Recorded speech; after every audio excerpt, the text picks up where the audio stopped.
gonna get you, Barbara. Ever played Skin the Cat? Someone's in the back seat! Tell me where you are, John! Wolfman's got Nards!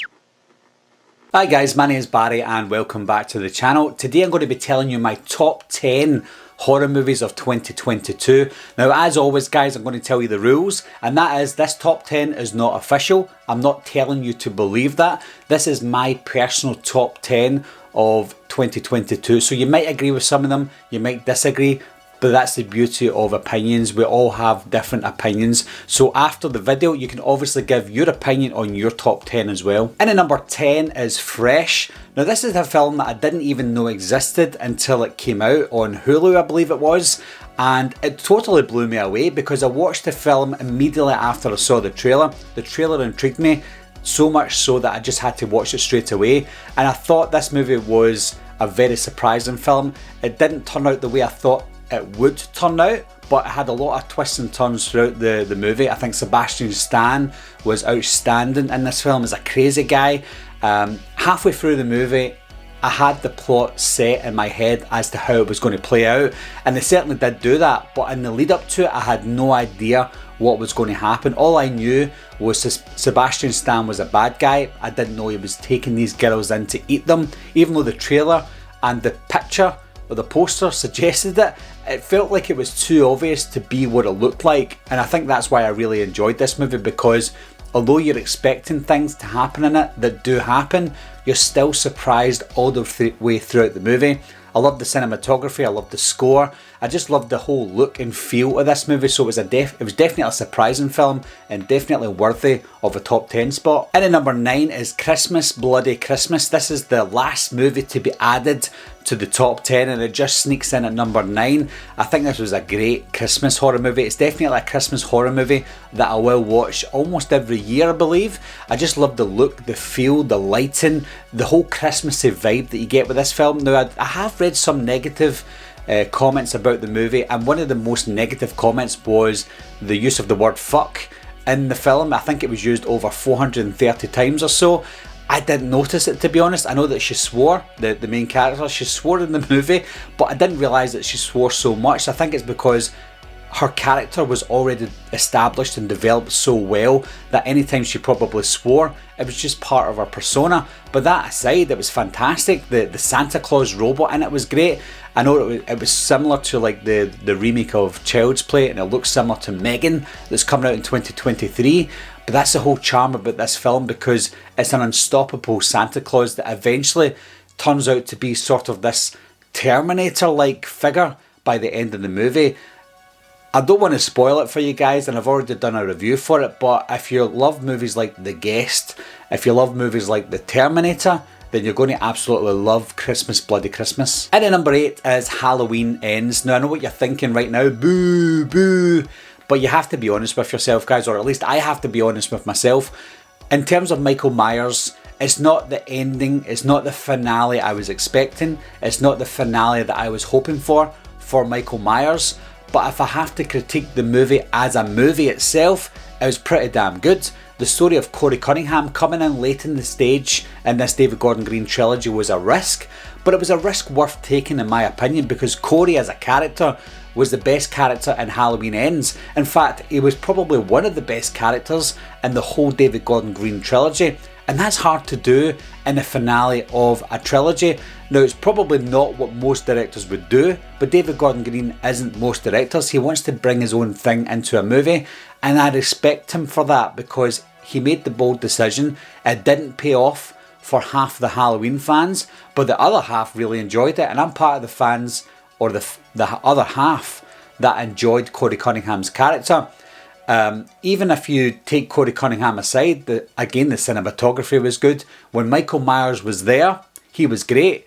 Laurie Strode was a lot more toned down in this one. She wasn't as annoying as she was in the last two entries. So I think there was more positives than there was negatives. Way more positives than a lot of people are making out. I'm hearing people saying this was the worst movie of the year.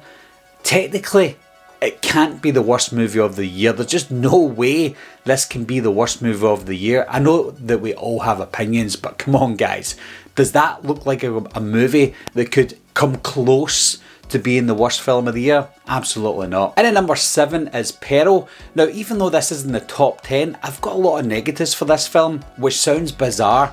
Now, the negatives that I have for it are also do sound like positives, and that is Mia Goth is amazing in this film, but I think she's given too much time to shine, and that sounds strange, but it feels like this is not a movie about Peril. This is a movie about how good an actor Mia Goth is. Now, you don't have to force us into believing that she's a good actor. She is phenomenal. We already know that. And I think this movie is just a platform to show us how good she is, and I think that overshadowed the actual story of Peril. I think we could have had a more grounded movie with Peril, rather than saying, look at me, I'm so good.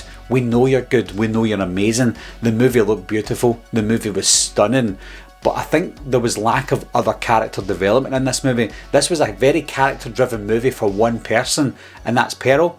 Understandably, the movie is called Peril, but we need to know more about her family. We need to know more about the characters around her. It isn't, or it shouldn't just be about her, because it is a prequel after all, leading up to the events of X.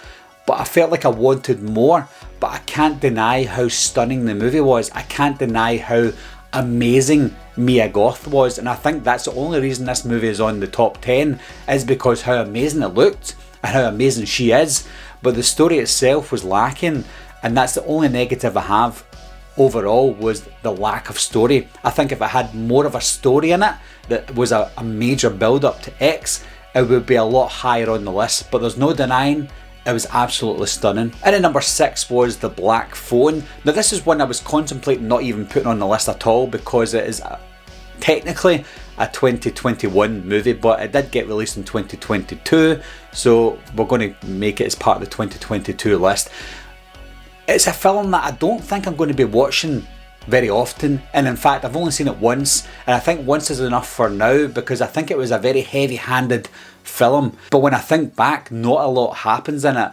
But again, similar to Peril, I think the acting brings the levels up for this film, because it was a slow burn, but I think it was a very important film to watch, not just for movies in general, but for real life, because there's kids out there that are getting kidnapped on a daily basis, and I think if they look out for the dangers of that, then maybe this film will help. I don't know, but it's not just about the kidnapping in this film that makes the film good.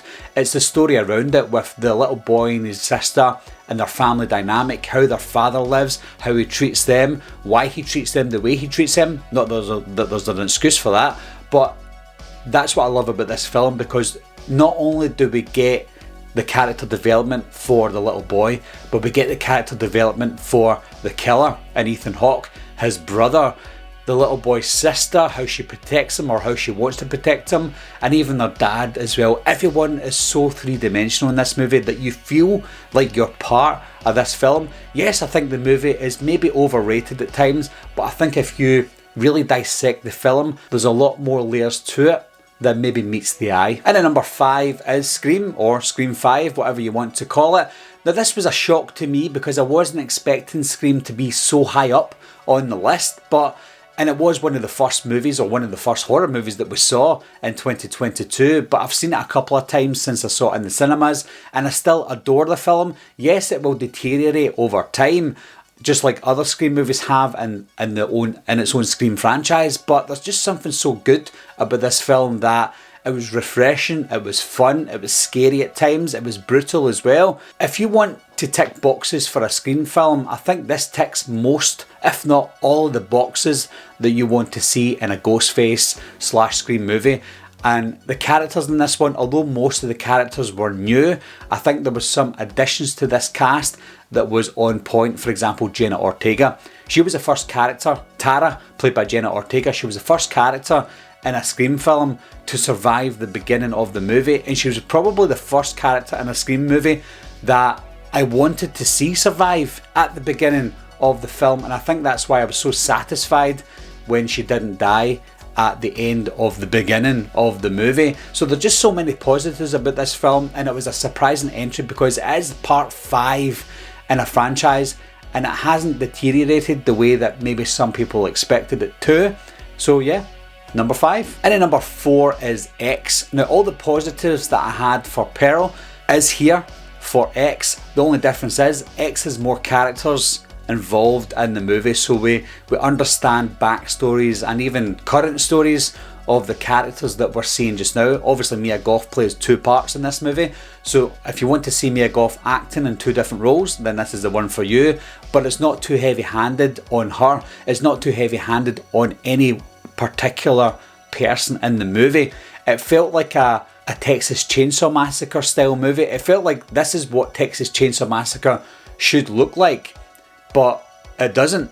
And that's a shame, because I think Ty West as a director would be really good in a Texas Chainsaw movie with what we saw in X. But I think what he does well is that character development. Obviously he likes the singular characters with Peril, but he's also good with an ensemble cast. So the mystery, well, that's the one thing about the film that I didn't love, was the mystery, because there was nothing mysterious about the film at all. I went into it expecting to see a twist in the movie. I didn't get a twist, but not every movie has to end in a twist. So although I was expecting to see something like that, I was still happy at the end of the movie. And then number 3 is Prey. Now there is a lot of negativity behind Prey because it's got a strong female character, but she's not this Mary Sue in the film that she knows how to defeat anyone. She's not like that. She has to develop her skills throughout the movie. She has to learn from the Predator, and that's something about this movie that I loved over other movies this year, and even other Predator movies, because I'm not a big fan of the Predator franchise, and I think this is probably the best Predator movie in my opinion, because you've got a build up of someone that you have no idea about, and you've got the Predator put into a time where we've not seen before. So it's almost like that you don't know what to expect by either party, because the Predator is also learning his skills. He seems to be a new or a young Predator trying to kill and learn his skills, and it's the same with the characters in the movie. They're also learning and they're developing as well. We don't have machine guns or anything like that. We're going back to the 1700s or the 1600s or whatever. So yeah, it's a learning experience for everyone in the movie, and it was very surprising to see. I just don't understand the negativity. I think maybe people who haven't saw the movie will think negatively about it because of how it was promoted, but it's not like that. You know me guys, I'm not into the whole pandering movies. That's not my type of film, but Prey is absolutely not like that. And then number 2 is Smile. Now this movie was shockingly good. I did say in my review for Smile that it looked like one of the most gimmicky movies of all time. A typical horror movie that tries to cash grab on other movies and takes gimmicks from other movies like The Ring or It Follows, and that's exactly what Smile looked like. And I wasn't interested in it because of the marketing, but the marketing worked because the movie made over $200 million at the box office.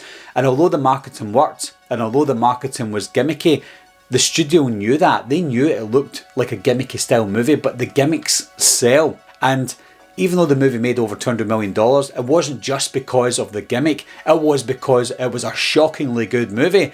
It was a movie with surprisingly a unique premise, even though we feel like we've seen it time and time again. It was unique, and even the ending of the movie was shocking as well, and shocking in a good way. I've got nothing but praise for this movie. That's why it's so high up on the list. That's why it's number 2. But there's nothing bad I can say about Smile. It was almost perfect. And then number 1 is Barbarian. Now this is one that has almost perfect marketing for its movie, because it doesn't give anything away in its trailers, and if it did, I didn't see it. But it marketed this movie as this mysterious movie where a girl rents an Airbnb at the same time as another guy. Was it intentional? Did he set it up? Is there something he's trying to do? Is he trying to kidnap someone? The person that we suspect in the trailer and the person that we suspect halfway through the movie is the most innocent person, Keith. He's the most innocent person in the movie, but the person that we start to feel sorry for, in Justin Long, is one of the most evil persons or people in the movie. So there's so many layers to this film, it's unreal. And even when it reveals halfway through the movie, or just before halfway through the movie, the sort of twist with the monster mum, we're shocked, but we're also intrigued to see how she got there and why she's there and how she's so strong, etc. So the movie's got so many layers all the way through it that it kept me on the edge of my seat all the way throughout for different reasons. The first half of the film kept me on the edge of my seat because it was so suspenseful. I was thinking, what's happening here? Is she in danger? Is he in danger? What the heck is happening? And then after the reveal with the monster, I was on the edge of my seat for different reasons. Is she going to get away? Is Justin Long going to get away? Because I'm starting to like him, and then I'm starting to hate him, and then the finale was also shocking as well. And I left it open for a sequel if they wanted to, who knows. So yeah, the whole movie was almost like a nightmare but a dream at the same time. I've watched it a couple of times, I've thoroughly enjoyed it each time I've watched it, and it's a movie that I've enjoyed more with each watch. So it's another perfect movie similar to Smile. I think it was very close between Barbarian and Smile, but I think Barbarian just edges it for that shocking aspect and the mystery behind the movie, because I was still questioning the film by the end of the film, and even after the film ended I had so many questions that I didn't want answered, because I love movies that don't spoon feed you the answers. I love it that they left it to your own imagination. So for all those reasons, guys, that's my number one horror movie of the year. So what do you guys think of my top 10? You don't have to agree with me, and that's absolutely fine. Leave your top 10 if you want to down below, and if you want to discuss my top 10 and tell me I'm wrong, leave it down below, but also leave it civil. And as always, guys, thanks a lot for watching, thanks for subscribing, and I'll see you soon. Bye bye.